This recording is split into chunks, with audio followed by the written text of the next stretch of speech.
For 28 years, I've started every morning by making Lisa her coffee just the way she likes it.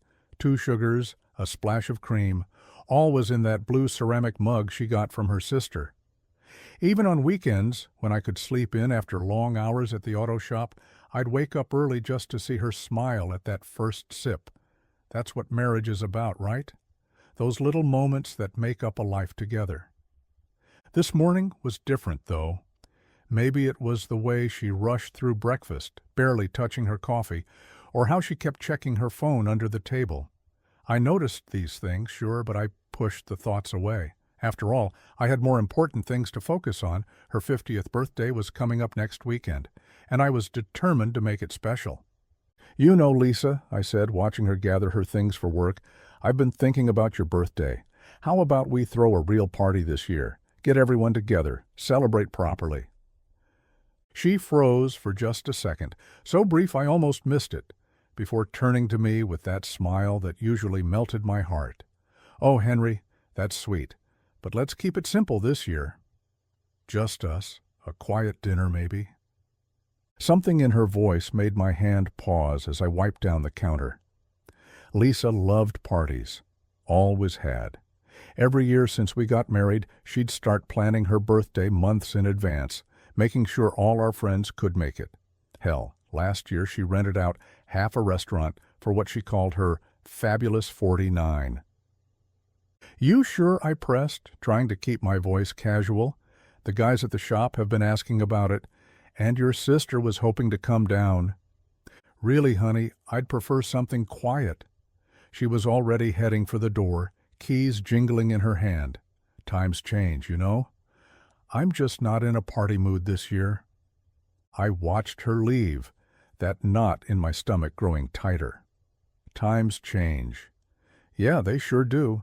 But 28 years of marriage teach you things, like how to read the small shifts in someone's behavior, how your wife checks her phone a little too often these days, how she works late more frequently, how she doesn't want a birthday party for the first time in nearly 3 decades.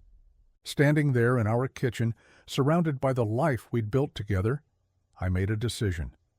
I was going to throw her that party, not just because she deserved to celebrate her 50th, but because something told me I needed to. Sometimes the best way to understand what's changed is to act like nothing has.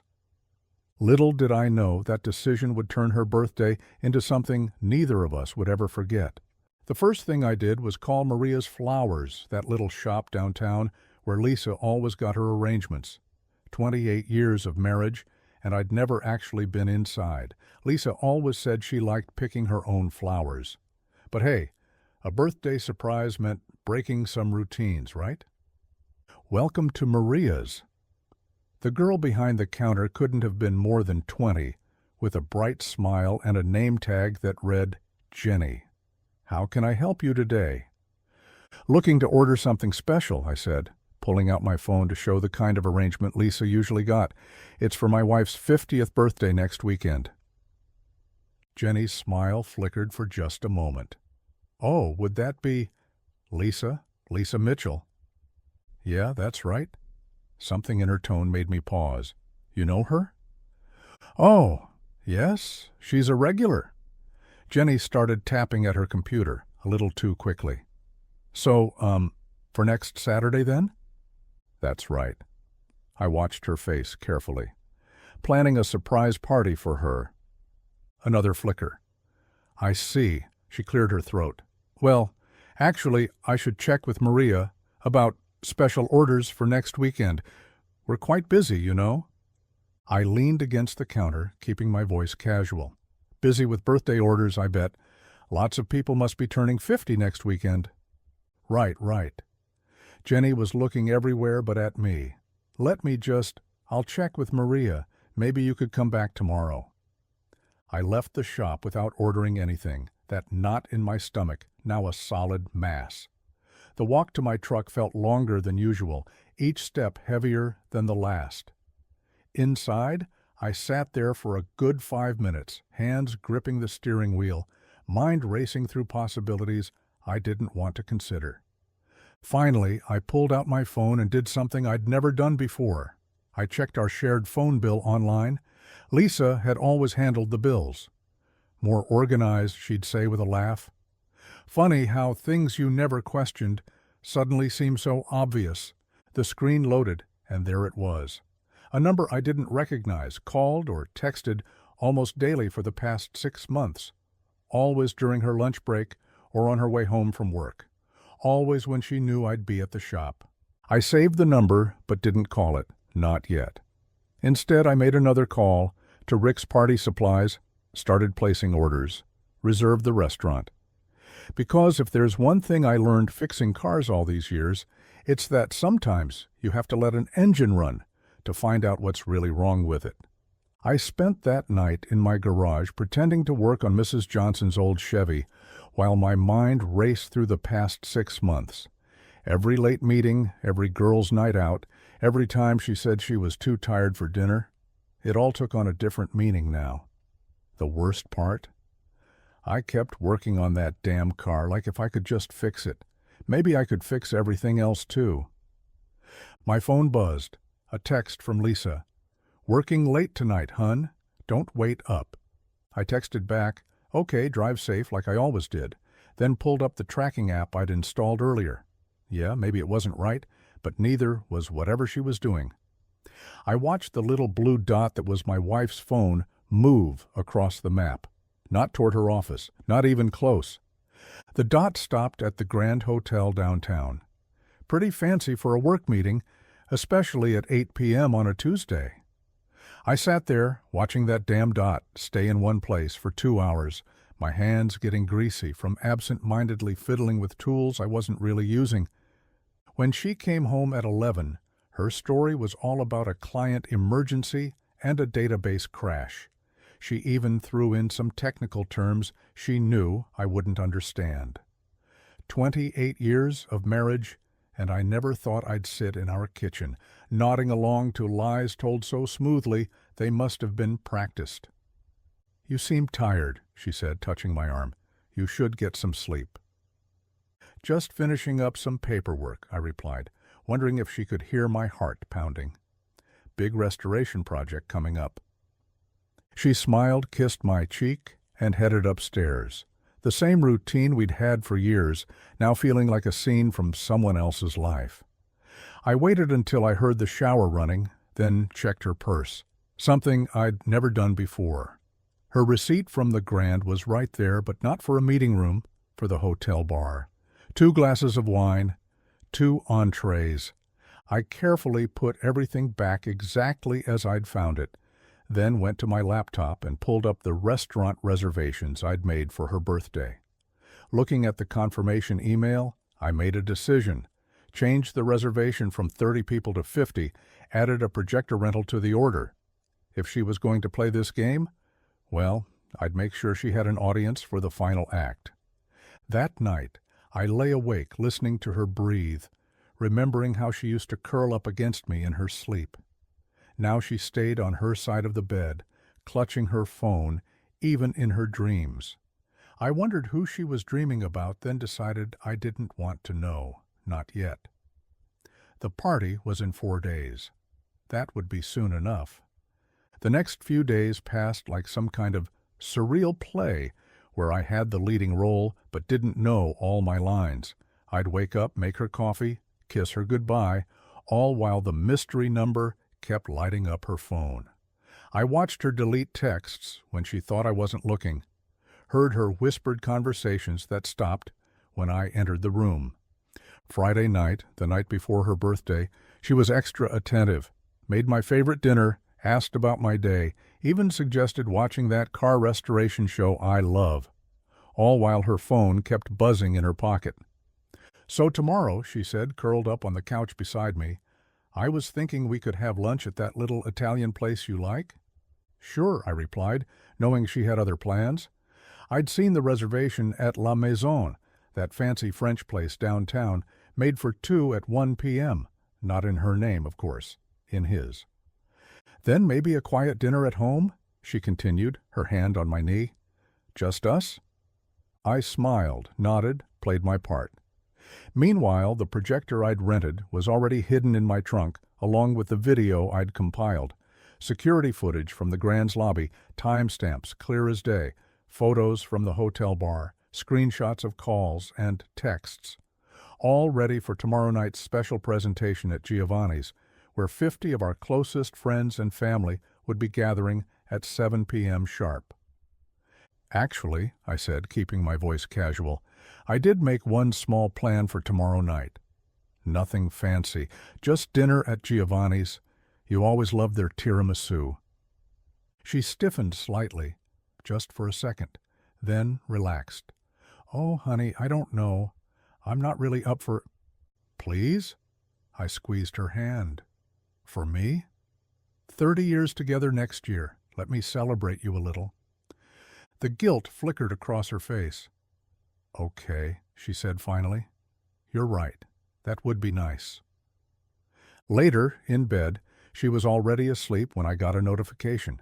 The mystery number had just made another reservation, this one at the Grand, for tomorrow night, 9 p.m. I turned off my phone and closed my eyes, thinking about timing, about choices, about consequences. Tomorrow, she'd have her lunch date with him, her romantic dinner plans for later, and in between she'd have my surprise party. I'd make sure it was unforgettable. Some people say revenge is a dish best served cold, but I was going to serve it with cake, cameras rolling, and 50 witnesses. Happy birthday, Lisa. Her birthday morning started like any other Saturday, me in the kitchen making her coffee. But today, I added a heart drawn in the foam, just like I used to do when we were younger. Placed it next to the small wrapped box on the breakfast tray. Inside was a silver necklace she'd admired months ago. I'd planned to give it to her before all this started. Funny how gifts take on different meanings. Oh, Henry! Her smile seemed genuine when she opened it. Maybe it was. It's beautiful. Help me put it on? I stood behind her, fastening the clasp, remembering all the times I'd done this before. Her perfume was different today, new, not the one I'd given her for Christmas. You didn't have to do all this, she said, touching the necklace, the coffee, the gift. Of course I did. I kissed the top of her head. It's your birthday. Speaking of which, what time should I pick you up for lunch? Italian place, right? She touched her phone, screen down on the table. Actually, something came up at work. Emergency meeting. Rain check? I watched her face as she lied, studied how easily it came to her now. On your birthday? That's rough. Can't they reschedule? Client crisis. You know how it is.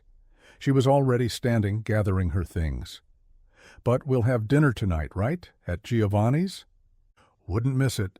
I smiled, thinking about the reservation I knew she had at La Maison in a few hours, with him. 7 o'clock? Perfect. She kissed my cheek. I'll meet you there. Have to go straight from the meeting. After she left, I sat at our kitchen table, drinking coffee that had gone cold. Opened my laptop to check the security feed I'd managed to get access to at the Grand's lobby. Watched as a man I didn't know bought flowers at their gift shop, expensive ones. Watched him check the time, check his phone, smile at something on the screen. I'd done my homework on him. Robert Stevens, financial advisor, divorced, member of Lisa's gym. They'd probably met during those early morning workouts she'd started 6 months ago, the ones she said were helping her find herself. My phone buzzed. A message from Giovanni's confirming everything was set for tonight. The private room, the projector, the cake.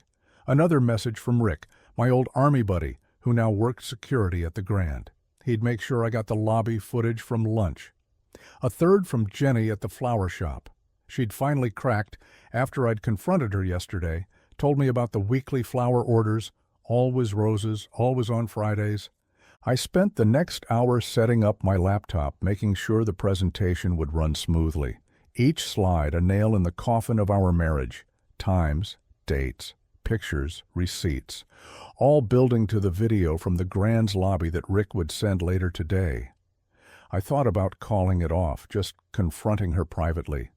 Maybe that would be kinder. But kindness wasn't what I was going for anymore. At noon, my phone tracked her to la maison.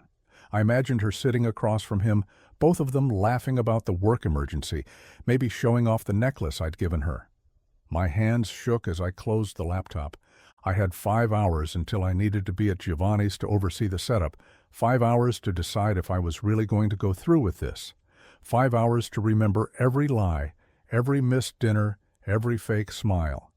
5 hours to convince myself that public humiliation was a fair price for 28 years of betrayal. I went to the garage, started working on Mrs. Johnson's Chevy again. Some problems you can fix. Others you just expose and walk away from. At 4 o'clock, my phone buzzed. Rick's message was simple. Footage sent. You sure about this, man? I downloaded the video, my hands steady now. There they were, Lisa and Robert, entering the Grand's lobby, his hand on her lower back, her laugh at something he said. The necklace I'd given her that morning catching the light as she leaned into him. They looked happy, like we used to look. I added the footage to my presentation, then drove to Giovanni's. The staff was already setting up the private room, our usual spot, where we'd celebrated countless birthdays before. String lights twinkled overhead, white tablecloths, fresh flowers, everything perfect for a party that was about to turn into something else entirely. The projector's all set, Mr. Mitchell, Marcus, the manager said.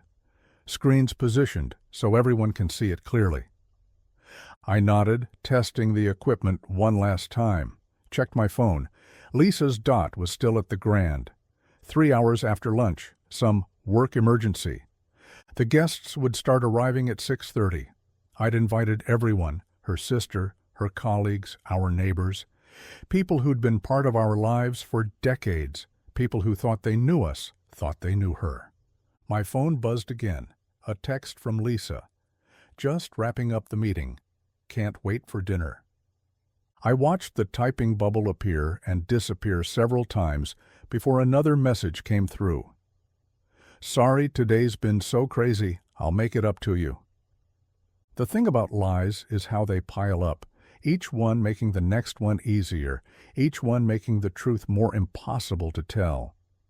I thought about responding, then just put the phone away. She'd get my response soon enough.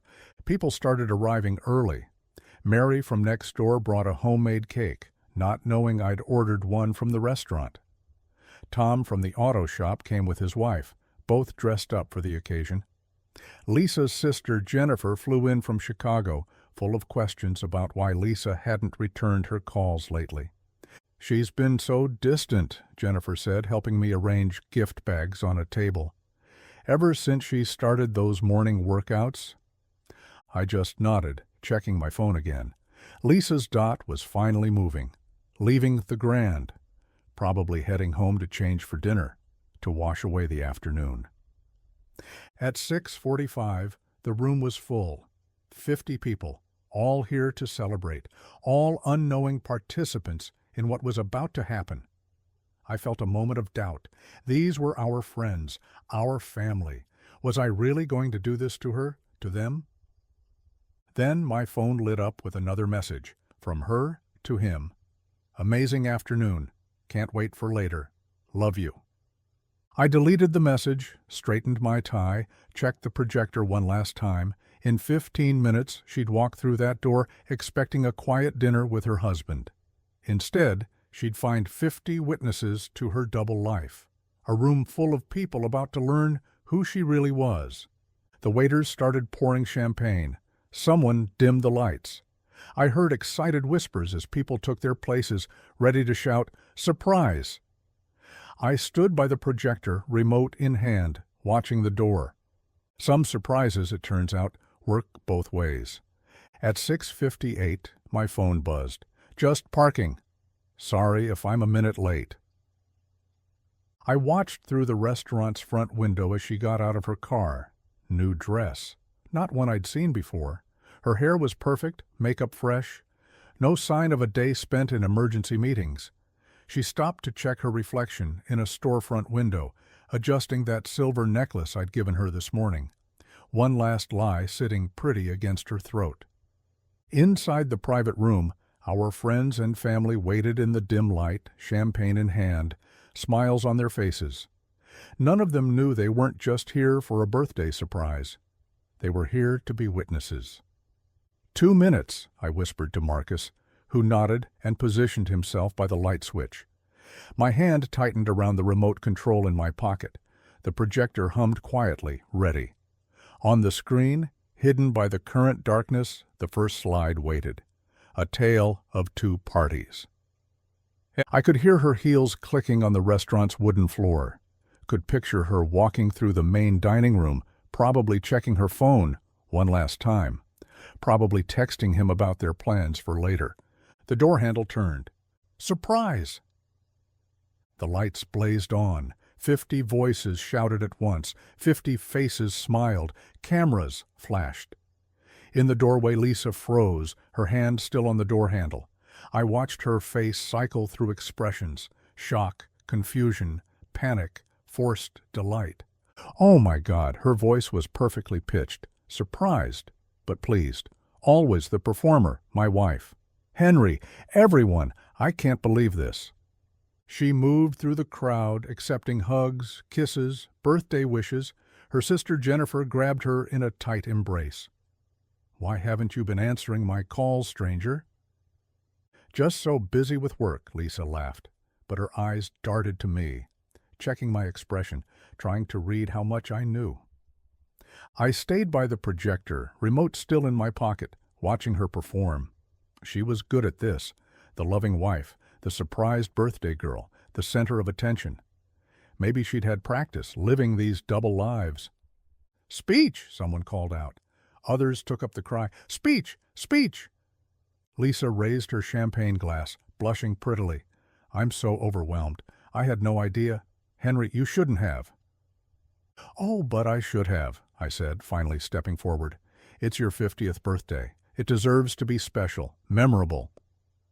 I pulled out the remote. In fact, I prepared a little presentation.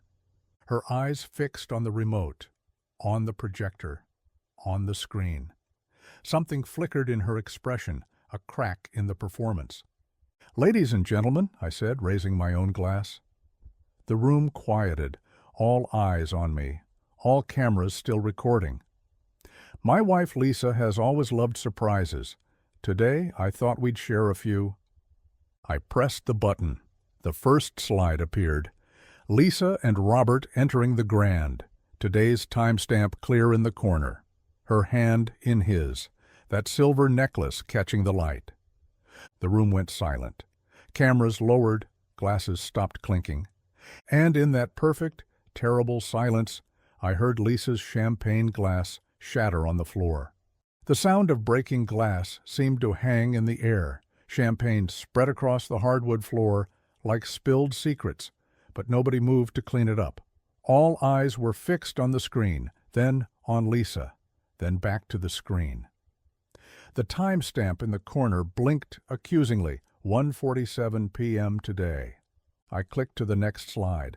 Lisa and Robert at their usual table in the Grand's bar, her leaning close to him, both laughing at some private joke. Another timestamp, 3:22 p.m. Henry. Lisa's voice was barely a whisper. I can explain. Oh, I'm sure you can. My voice sounded strange to my own ears, calm, steady. You've been explaining things so well lately. All those late meetings, all those work emergencies. Click. Another slide.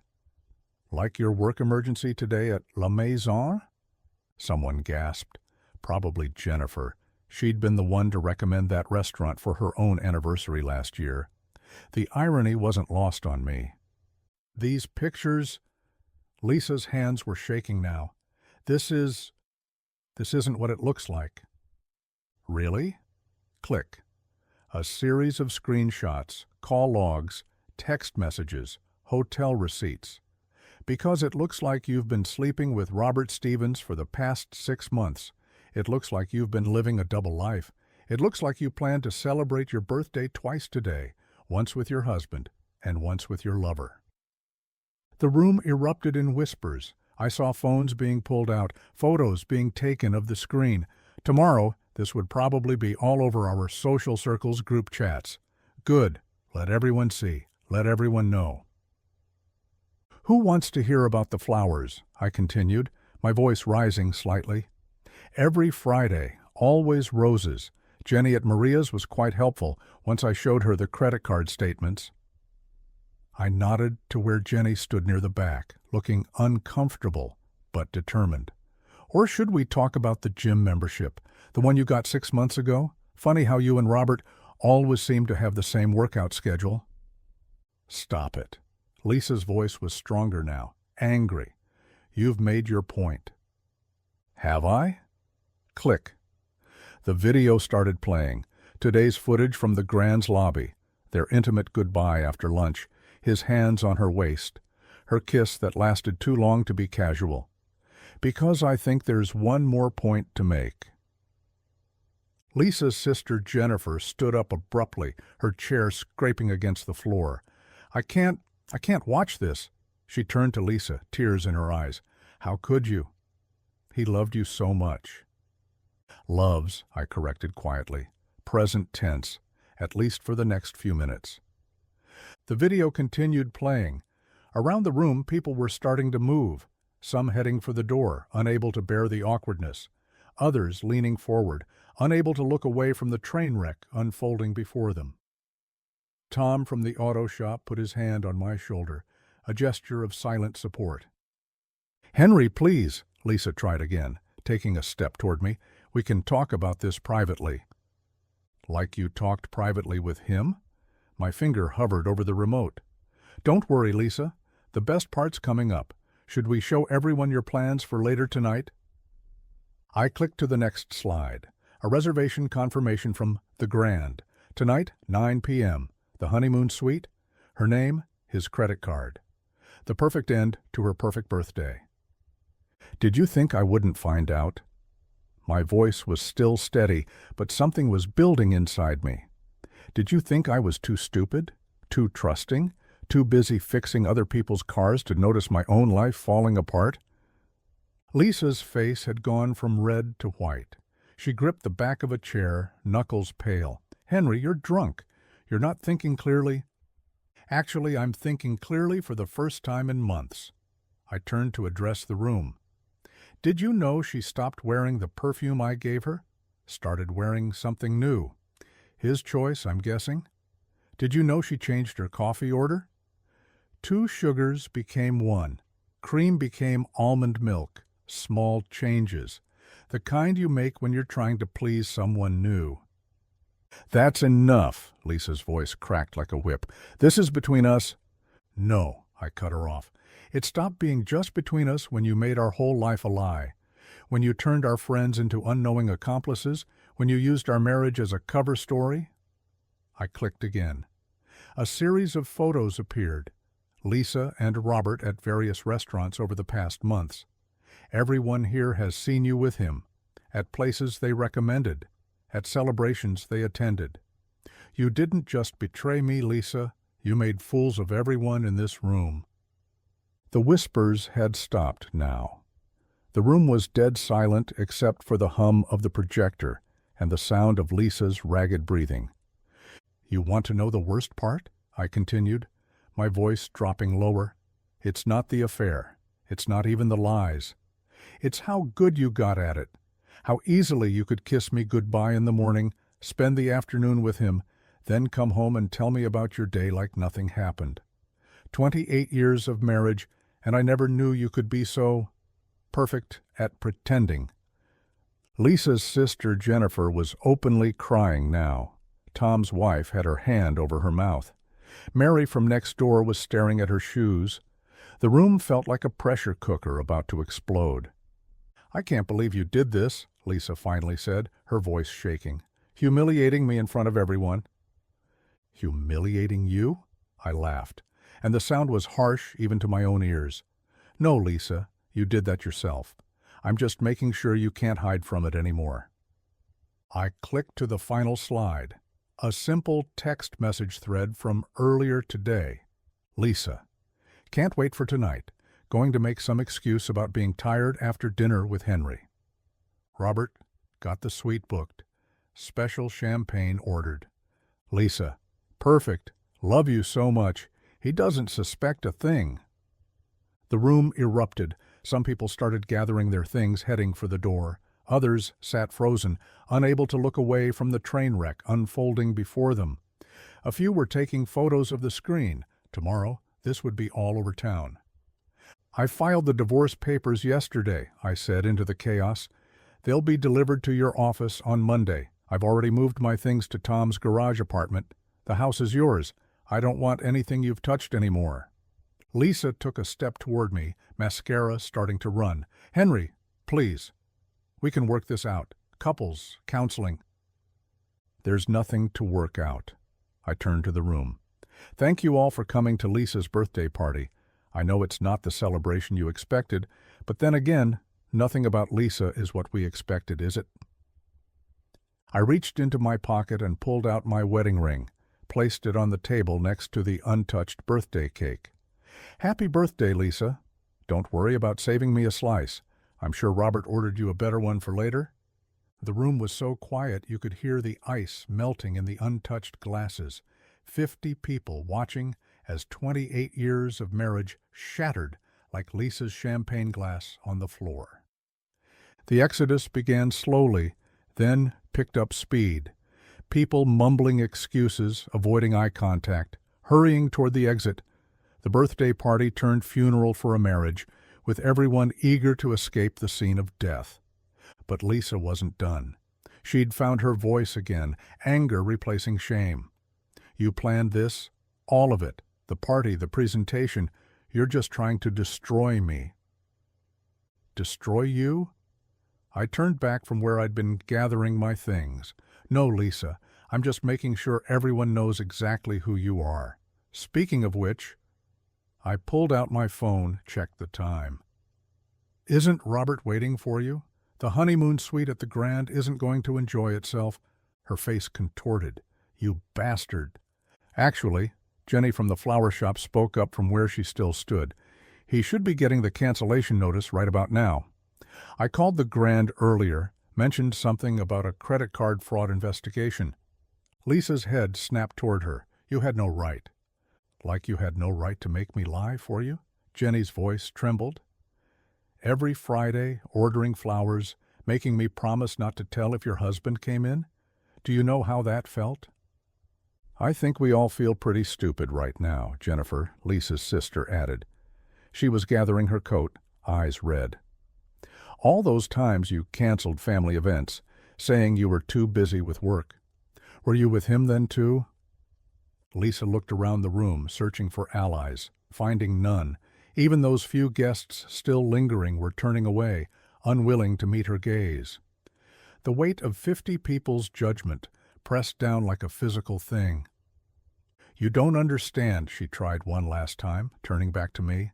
Our marriage, it wasn't enough anymore. I needed dash. What you needed, I cut her off, was honesty. The courage to tell me to my face, instead of sneaking around like teenagers. The respect for 28 years of marriage to, at least, give me a clean ending. I walked to the door, then stopped, turned back one last time. You know what the funny thing is? I would have understood.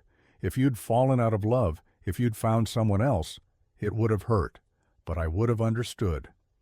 What I'll never understand is how easily you lied, how perfectly you played the loving wife while building a whole other life. The room had emptied now, leaving just us, surrounded by the debris of celebration, half-empty champagne glasses, unopened presents, the birthday cake no one would eat.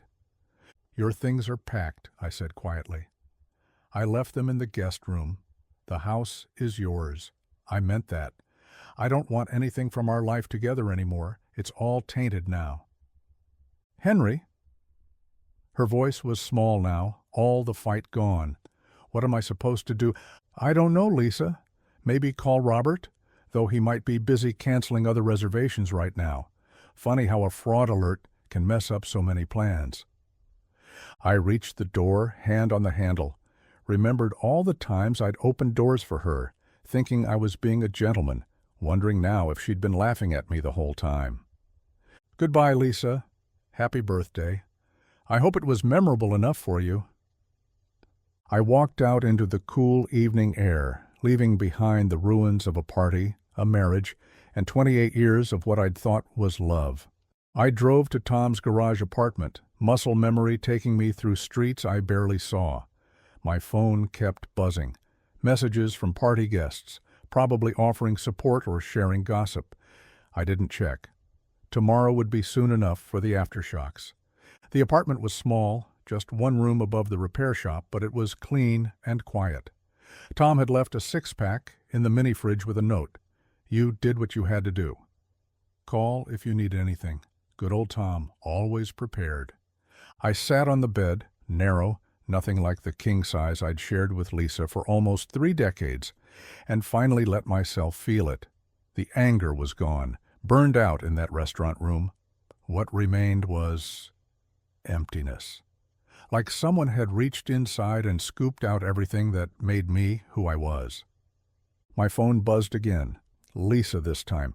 Please come home. We need to talk. I deleted the message without responding, deleted her number too. Then, methodically, I started removing every trace of her from my phone. Photos, messages, email threads, 28 years of digital memories, gone with a few taps. The funny thing was, I'd thought this moment would feel like victory. I'd planned it all so carefully, the party, the presentation, the public humiliation. But sitting there in that quiet room, victory felt a lot like loss. Outside, I could hear the usual sounds of the auto shop below, the hum of the security lights, the distant traffic, the creak of old machinery cooling down for the night. Familiar sounds, the sounds of my real life, the one I'd built with my own hands, not the one I'd shared with her. I opened a beer, then changed my mind and poured it down the sink. I needed a clear head for what came next. Tomorrow, I'd start rebuilding.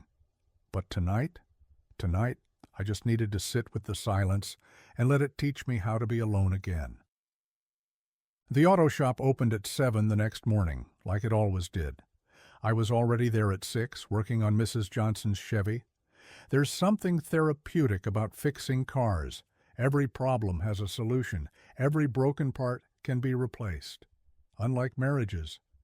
Tom showed up early too, carrying coffee and bagels. He didn't say anything about last night, just handed me a wrench when I needed it, and kept the curious customers away.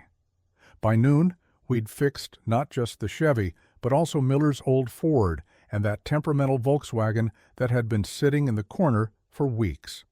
You know, Tom said during lunch break, both of us sitting on old workbenches, I always wondered why she stopped coming around the shop. Used to bring you lunch sometimes, remember? I nodded, remembering those early years when Lisa would show up with sandwiches, sitting on the same bench, laughing at our grease-stained hands. Guess the fancy French restaurant suited her better. Her loss, Tom said simply. You still make the best damn repairs in town. My phone had stopped buzzing. Word must have spread. The divorce papers would be delivered tomorrow. No point in trying to fix what I'd deliberately and publicly broken. Jennifer, Lisa's sister, had sent one message. I'm on your side. Let me know if you need anything. I didn't respond, but it meant something. By evening, I'd lined up enough repair work to keep me busy for weeks.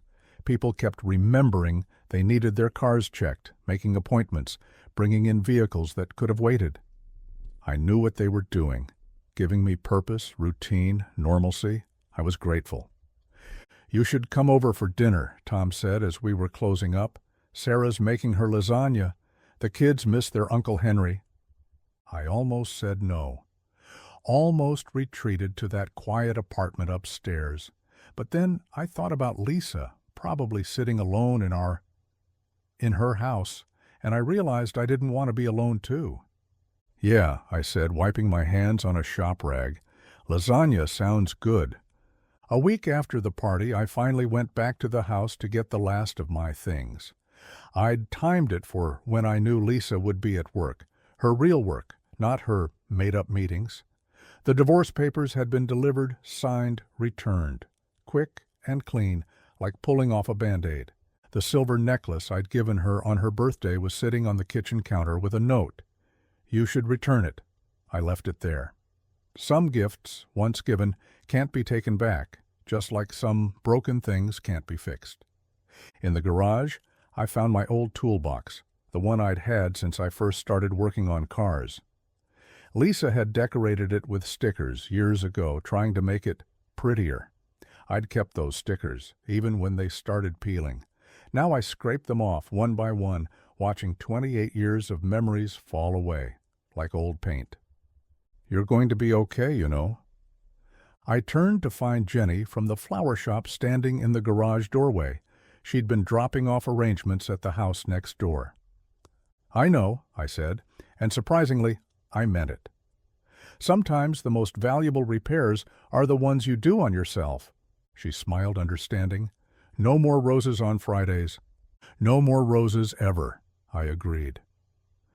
Later that evening, I sat in my apartment above the shop, listening to the familiar sounds below. Mrs. Johnson had brought her Chevy back, not because it needed fixing, but because she just wanted it checked. She'd brought cookies, too. Tomorrow, Miller would probably show up with his Ford, claiming to hear some non-existent rattle. I looked at my phone. Lisa's number was still deleted, but I'd kept one photo, not of her, but of my old toolbox with those silly stickers. A reminder not of what I'd lost, but of what I'd learned. That some things need to break completely before you can build something new. The shop's lights hummed below, steady and constant.